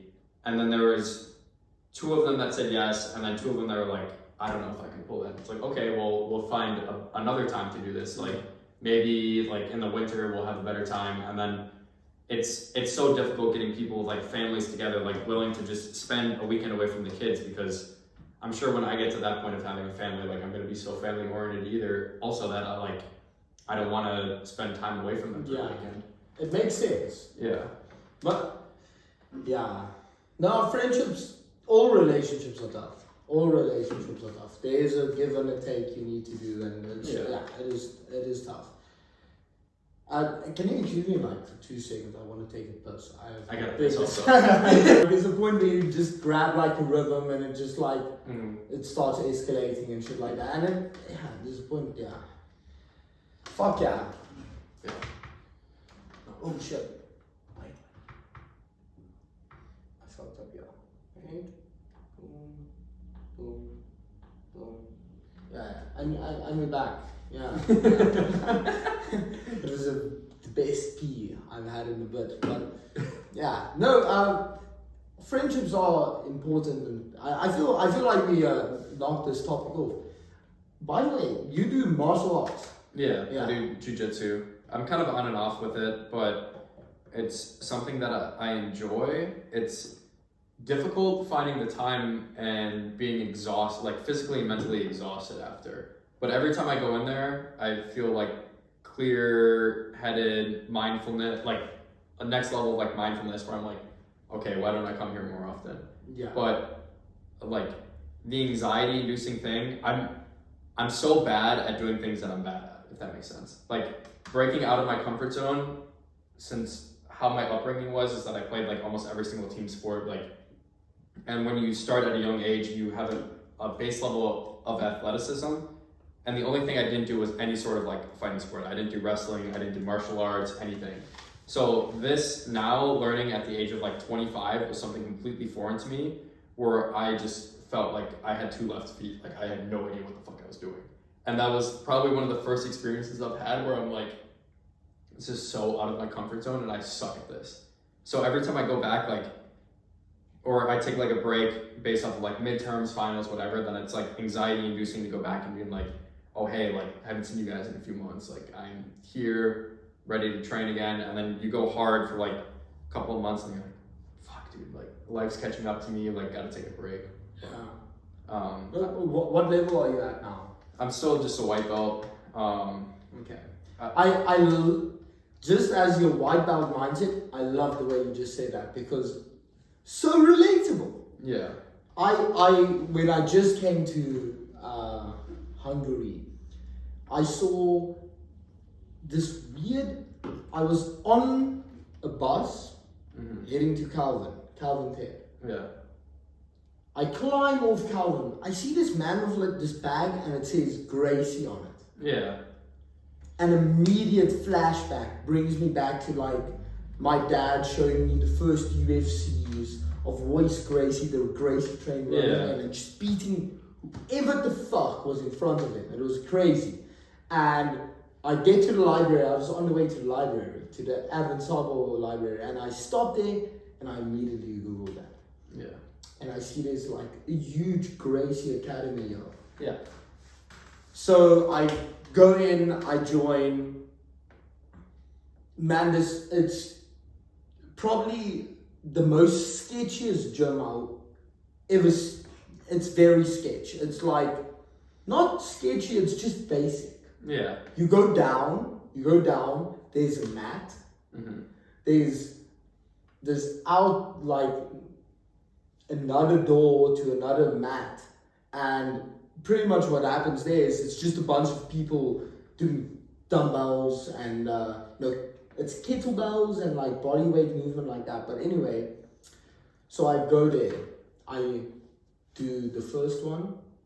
The whole class is taught in Hungarian. Yeah. By the way, no fucking idea what's going on. This guy, he's teaching moves. Yeah. And I have no idea what's going on. So what you do is you figure it out with your body.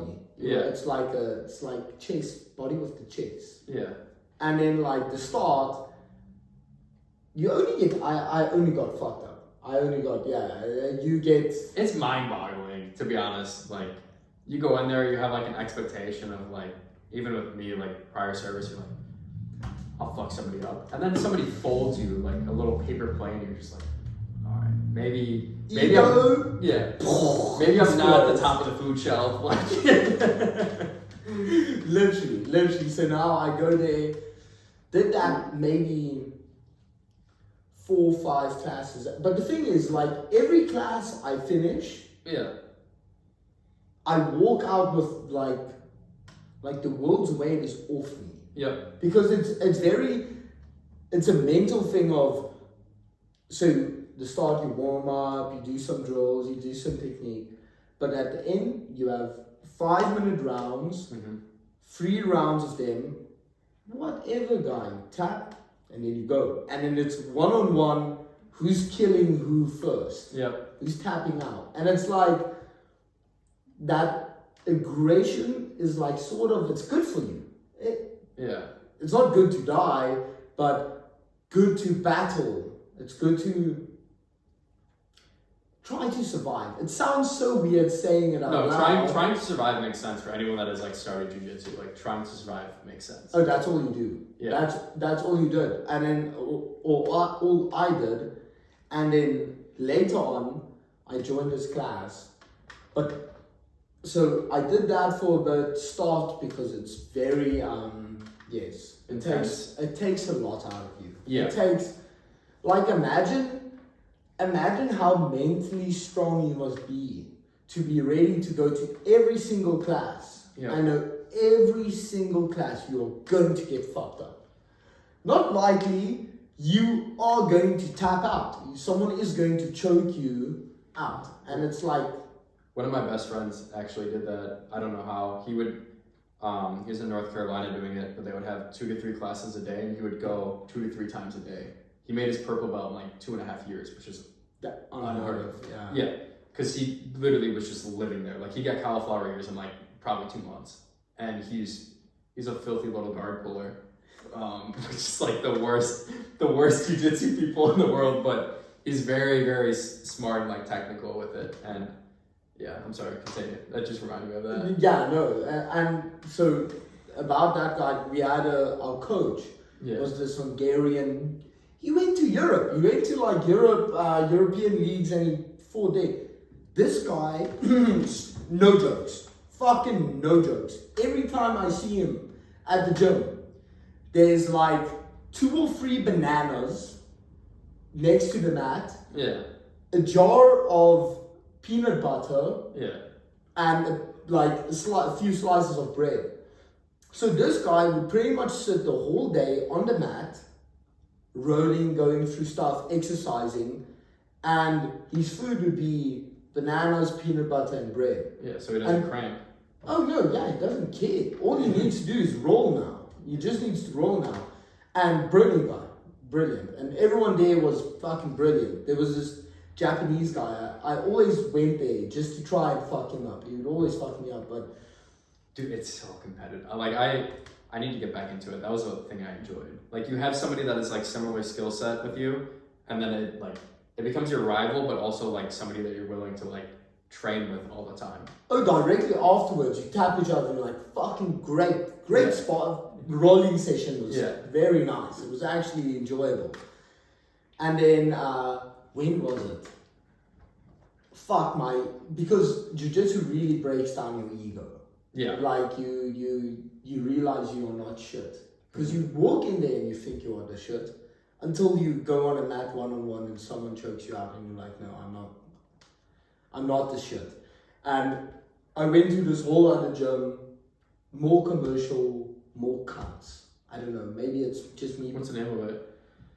It's down at Blaha. It's a little bit up from Blaha. Are you consistently doing jiu-jitsu? Because there's one like 2 minutes walking from you here. Because it's the one that I go to. It's like off of Andrashi. Like there's a Muay Thai gym just down here. I want to join that. I do want Muay Thai. I think Muay Thai and jiu-jitsu is like the most dangerous fucking combination you could ever have. I think Muay Thai is like the most deadly form of striking. At like jiu-jitsu, the second you're on the ground, it's like I'm gonna fucking fold you. Like judo's good too for tossing, but Muay Thai. Let's talk about like MMA wise. Like, what the fuck is judo doing?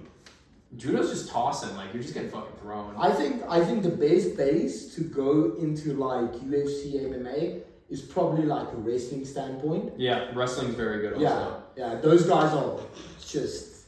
Because how they explain it is you can dictate where the fight will go to. Yeah. Because if you take it to the ground, you're going to take it to the ground because you know wrestling. If you want to stand up, they stand up. Yeah. But Muay Thai, those guys are just... Yeah. Those they're built different. Built different. Who's that guy? Rotang. Just that punching himself in the face after taking a roundhouse and just like I eat those. Like dude, mental. The guy would get hit with the hardest thing. You're like, come on. Yeah. You're like, dude, like, what the fuck? Thai. Yeah, no, Muay Thai guys are fucking crazy. Yeah, but like BJJ, like, oh, so now I go up to that Blaha place. Yeah. And I think it's probably also an ego thing. But if you tap me out, you deserve to tap me out. I'm fucking struggling till the end. Yeah. And this one guy, all he did was just get me into a neck hold somehow because he knew positions better than me. Yep. And just fucking squeeze the shit out of me. Squeeze the shit out of me.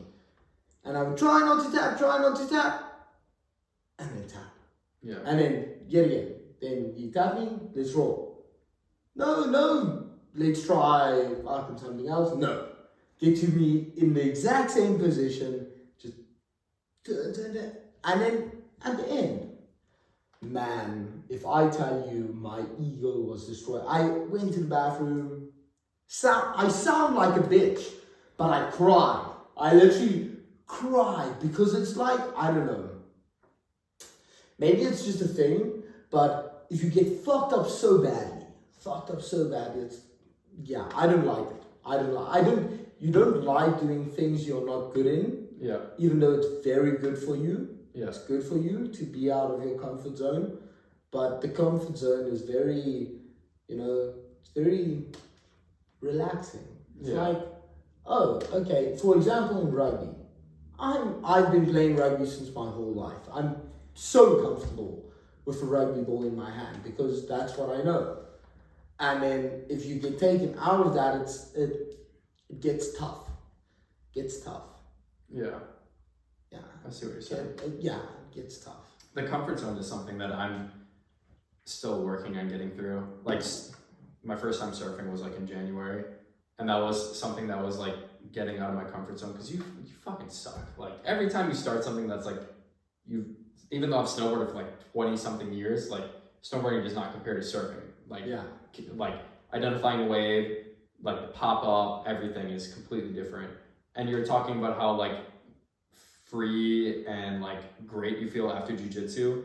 I think there's two things in this world that I've experienced so far that I feel that, and that's jiu-jitsu and surfing, because you cannot have your phone for either of them. Like, you cannot bring I think they have wetsuits to bring your phone out there, but like, stop being a pussy, just leave your fucking phone. Like, and then you can't bring it out surfing because you're in the water, realistically, and you can't bring it to jiu-jitsu because you're fighting for your fucking life. Yeah. And those are, I think, the two activities that I've experienced where alcohol is not involved and your phone is not involved. And I think at that moment, you're at like a stage in your life where you're living exactly in the moment, exactly where you can be, and the only focus that you have is on the then and now. It's not about the past, or it's not about the past or the present, or the past or the future. It's only about the present. Yeah. And I haven't experienced any other sport like this. I'm sure, like, if you did rock climbing, something else, you would experience it. But those are the two sports that I've personally experienced where that is like the big joy that I feel from it, because I'm disconnected from society. If I'm out surfing, I'm out for 4 hours. If I'm doing jiu-jitsu, I'm there for 2 hours. And it's 2 to 4 hours where like the world is stood still. You don't care about what anyone else is doing except for the people that are right then and there in your life. That's actually great. That's what sport needs to be doing. Yeah. That's like, we talked about before we started recording about your surfing trip. Yeah. But like, so going out, you are now grab the wave. You're in now. Yeah. Is it? See, I think it's the pop-up thing, because once you fall down, you're like, oh, how can I say it in the words I want to? Like, you go out, you try your best just to surf, because there's actually nothing better than just getting it up, getting it right, and then the wave is taking you. Like, the few times I went like surfing lessons, I can very vaguely remember those 1 or 2 times out of the 20 attempts I had. Yeah. When you stand up and the wave actually takes you, it's like so liberating. You're like, yes, and I just did that. I think the thing people don't realize is like how demanding surfing is. Like, paddling on a surfboard is exhausting. And then you're sitting out there, like, you're waiting for a set to come in. And then I'm not well versed in it, but there's a priority too. I don't think I've snaked anyone yet, but I don't want to. and you're just sitting there waiting for a set to come in. You see like the peak in the shoulder of the wave, so you start just fucking, and then next thing you know, you're just like the perfect moment, like split second, you're just like, I'm on the wave, like it's my moment to pop up, and you sit there, pop up, and you ride it, and it's like high almost, because you're like, I put all of this effort, all of this time in to catch this exact wave that I'm now like riding, and then you're sitting there like riding along the edge of it, and I haven't learned tricks or anything yet, and you're just cruising down, you make it to like the end of the wave, whatever, and then you just sit there and you're like, fuck yeah. Like, let's do this again. Yeah. And then you just fucking get back out there and you're like, fucking sitting there on your board, just waiting. And like, I'm terrified of sharks. And every single time that I've gone out surfing, like, the only thing that I've thought about is like looking at the horizon to see if the wave is going to be at where I'm going to be, or I need to move somewhere else to get it. And if it's big enough for me to take. It has never been like thinking of anything else. It's never been like, oh, I'm struggling with like travel, like my mental health is declining, like my girlfriend's upset, any of this. It's literally just like, where is this wave peaking? Where do I need to be? And then every single time I see it peaking, it's like, I need to get there. And then I'm there and it's like, I need to paddle out. I never think like more or less anything other than 2 steps ahead. And it's not just like, when that's very I think it's natural to a point. Yeah. I think there's a lot of sports that, have you ever, so this is like the one, I think they call it in the zone, whatever you want. Yeah. Have you ever watched, for those, we are like so far in, but the gems who make it till this point, who listen to you, do yourself a favor and watch, I think it's like 2015 around, I don't know, but it's Tiger Woods when he just came back to the PGA. Yeah. I don't give a fuck about golf. Golf is boring. But there's something about a man that is brilliant in his art that he has perfected. Yeah. This man would approach a ball like he was a tiger and that was his fucking antelope. Yeah, it's a good analogy. So it was, you would see nothing else going on in his eyes. Like, have you ever seen a super drunk man? Yeah. There's like just nothing in those eyes. It's just like empty. His eyes, you can just see this like determined. It still gives me goosebumps till this day. And there's something about being in that flow, in that zone of thinking, okay, there's the wave. Where should I be now? Yeah. I'm in this very position. I know that if I do this and that, I can get this man in a headlock. It's like very... Yeah. That's what... Primal, I think, is like a good way to put it. There. Primal. It's that primal feeling of just thinking of one thing. You're thinking of now. Yeah. So, there's a lot of like extreme combat veterans that have experienced this to a sense, because they would come back from war and be craving it again. Some people would be craving it again if they hadn't experienced extreme trauma of like their friend getting killed, like losing limbs or anything, because in that moment you're at the most heightened sense of like what is going on around you, to an extent. Like you're sitting there, you get shot at, you immediately go into like a fight or flight like mindset, and all you're thinking about is like the fight, because you can't flee, right? So your whole mindset is like, I'm gonna get out of this in the most violent way possible. So you're just there fighting for it.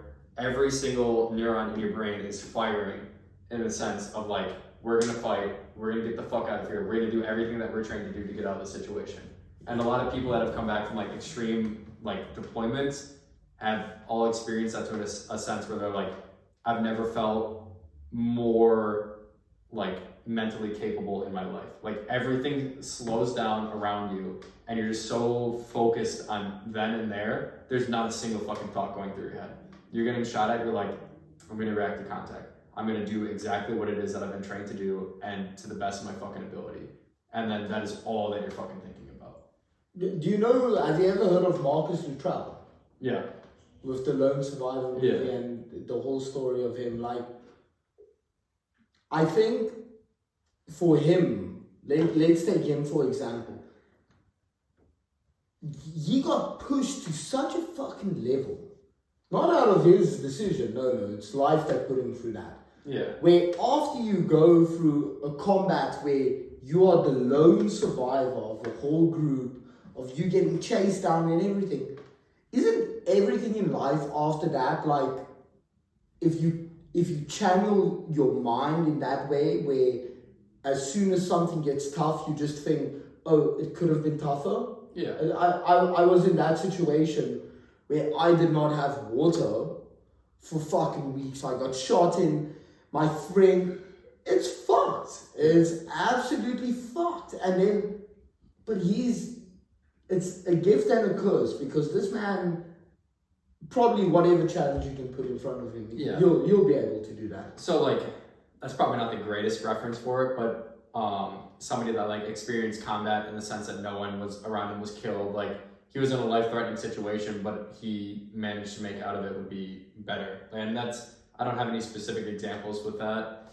but with Marcus Luttrell, like then comes on the idea of like survivor's guilt too, where like why was like your people you serve with are like your brothers, more or less. They're like, you go through intensive training that is, trauma is a harsh way of putting it. You experience a heightened level of like stimulation that you will probably never experience outside of the military. Like you're sucking, you're like on your last leg, and then you're like, I can't fucking do this, and you look at your buddy, she's like, you're like, oh yeah, like we got this. Like stupid shit like that, right? Really?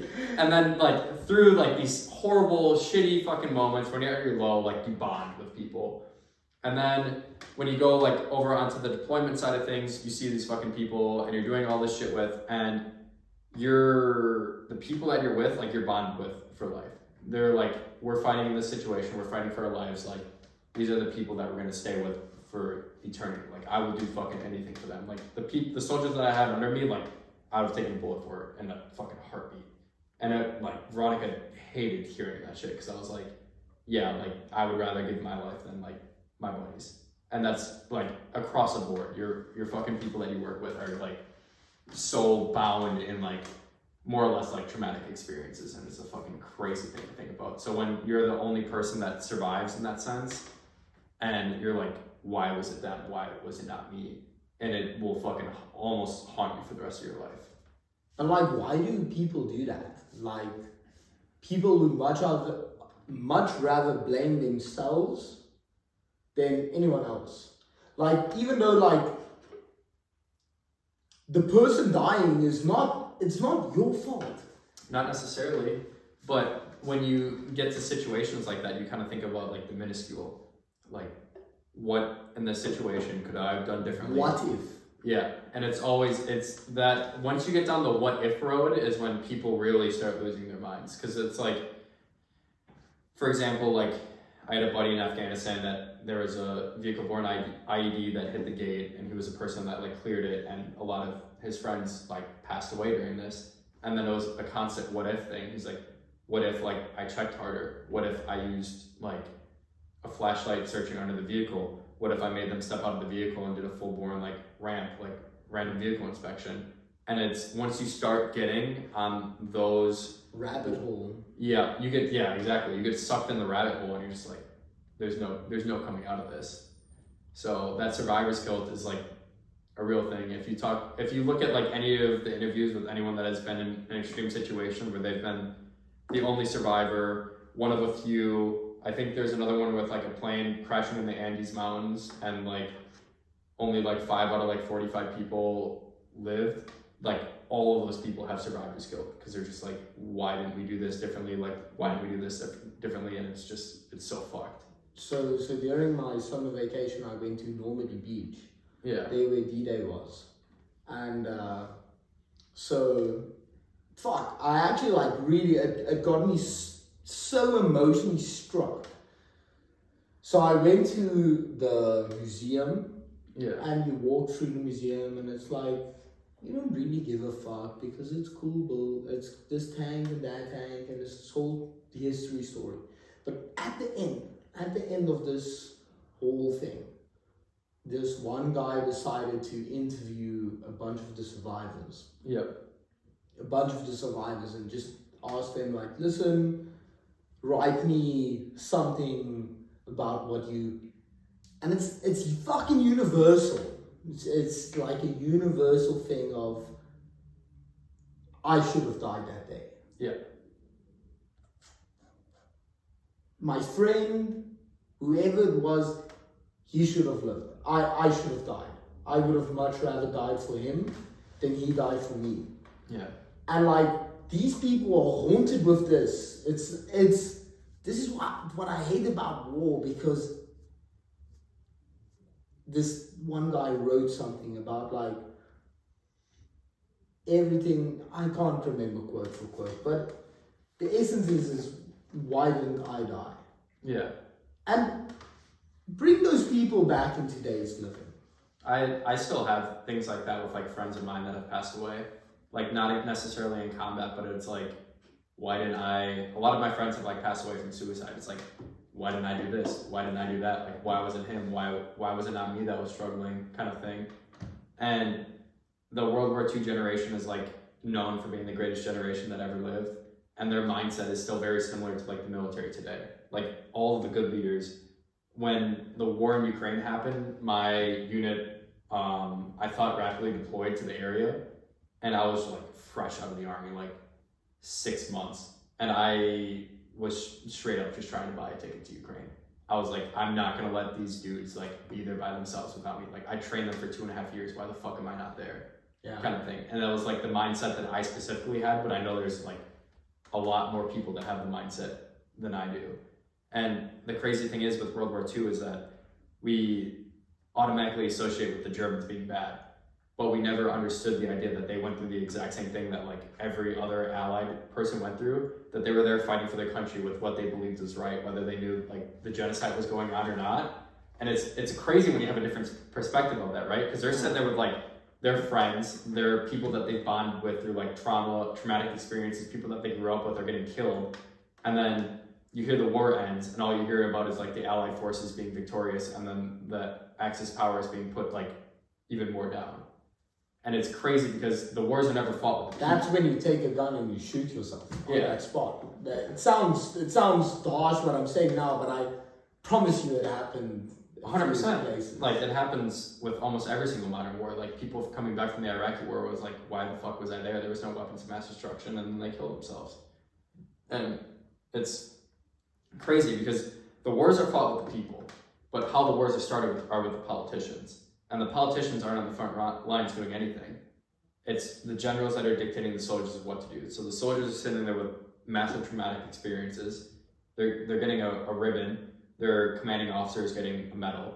Their superior officer is getting like an even higher medal, kind of thing, because it goes up the chain of command. Yeah.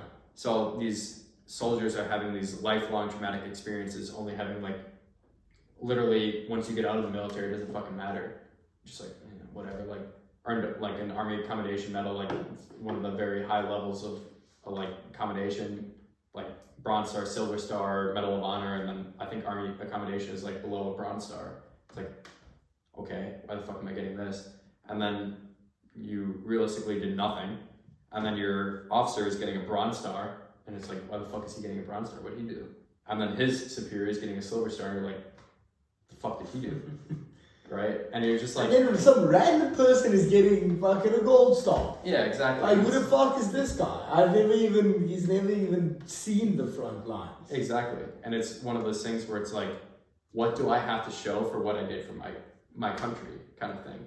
And I think Germany, especially in World War II, experienced the worst of that. I'm not gonna fucking say what they were doing was right, but they were sitting there thinking that they're fighting for their country's beliefs to expand, whatever, whether they knew if the Holocaust was going on or not. And then at the end of it, like everything that they did, all the trauma they experienced was literally worth nothing. And people that come back from like the modern day wars too, it's like all this trauma, all this things that I experienced is worth nothing because we pulled out of Afghanistan and it went to shit right back to the Taliban. So comparing those two is a wild, like absolutely wild concept, but it makes sense to an extent. The way you said it yeah. like, it's the politicians that are fucking evil. The people that are higher up are the ones that commit the evil. The people that are sitting there following orders because a small percentage of what they believe is right. Like the winners dictate whether it was right or not. If Germany won World War II, like the Holocaust wouldn't have fucking mattered because they won. But since the Allies won, what they were doing was atrocious. But in reality, like both sides were committing war crimes. It was just that Germany was on a whole different fucking level. Oh shit! I think Germany was not even the worst. I think the worst thing about World War II is the mass genocide. Yeah. Was everywhere. Yeah. Like these people. Have you ever heard of Unit 731? No. Oh wait. Yeah, we're pretty much 2 hours in. We'll cut it off on Unit 731, whatever. So Japan. This is like.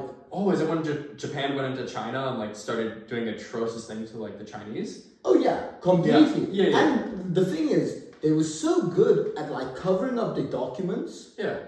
That no one except the people who did it. Yeah. Or whoever planned it, they were just like, this will disappear. It's fine. Yeah. We'll forget about it. One day, this random guy walks in like fucking a forgotten library or something. Finds like notes about this Unit 731, about how these Japanese people did whatever they wanted. Yeah. Whatever they wanted on whatever people. I don't know exactly the thing, but probably worse than the Holocaust. And that's pushing it. How can you, what is worse than the Holocaust? Yeah. And no one knows, very, very few people know about this. Like it's There's these things that's crazy. Like even the Americans in Vietnam, they were committing massive amounts of war crimes, and like you don't hear about it. And it's all just a sense of perspective. Like whether you're backing your country or not, like everything is like, oh, we were there fighting for a reason. We were fighting so that North Korea and like the Chinese and Russians did not invade South Korea and like spread communism. It's like, okay, but how do we go about that? And then you're sitting there and you're thinking like, we burned villages, we killed fucking men, women, and children. Like, it's not right, 100%. But you don't hear about that more or less. You hear about like the heroic stories that you more or less are exposed to and you want to hear about. Yeah, this world is fucked. Yeah. Like, if you say it like that, like, it is just fucked. Even like, with the Ukraine and Russian like war, if you're only exposed to like the Ukrainian side of things, you're gonna see the Russian atrocities. But if you're exposed to both sides of things, you're gonna see Ukrainian atrocities. But where you have to, like we were talking about earlier, like you have to find a middle ground, and it's literally a middle ground for everything at this point. You have to like, what I'm doing right now with like finding out about the Ukrainian war is I'm on a Discord server where they post GoPros based off of where the soldiers are, and then like third-party people triangulate different positions of where they are and what is going on in the GoPro. So I'm watching people get like smoked on drones, like people that are sitting there in trenches like killing other people, and then from there they triangulate like based off of where they are and how many people died. So that's like the most third-party thing that you can imagine. I'll show you like. Yeah, no, actually, yeah, that. How the fuck does that exist? Yeah, because they'll sit there and like pull up the drone footage, and then third-party people will pull up based off of Google Maps and what it is that they're seeing, and more or less triangulate the position. And you're like, okay, the Ukrainian forces have invaded up until this point, or the Russian forces are up until this point. How smart is today's technology not? It's fucking nuts, dude. Like the war, like I think the Ukrainian-Russian war is like, with the drones and shit they have, like you say, they triangulate, it's fucking genius. Yeah. It's literally like, and it's just getting worse. Like World War II the technology was not yet there, so they just fed everyone fucking meth. Yeah. Pretty much. It was a meth-driven war, it was an amphetamine-driven war. Yeah. Today's war is driven by technology. Yeah. It's driven by probably a little bit of amphetamine, probably a little bit of meth also, but like the drone technology, all these different technologies are just literally what dictates if you win or lose. And every single country right now is watching, because Ukraine and Russia has like the world's, more or less the big world's attention. Like, I'm positive on this, I don't know for sure, but I'm sure there's technologies that the US has wanted to introduce into the military that's being pumped into Ukraine to see if it works on like a modern day battlefront. Because right now there's two different styles of war. There's near peer, and then there's near and like, I don't know what the fucking word. Near peer is basically like similar technologies, and then like how we were fighting the war in Afghanistan was not near peer. It's the opposite. I just don't remember the name of it. Because we're fighting. So that's all the technologies. Yeah. So like Russia, Ukraine, like near peer, they have very similar technology. Everything is going for them. They have drones, thermals, all this.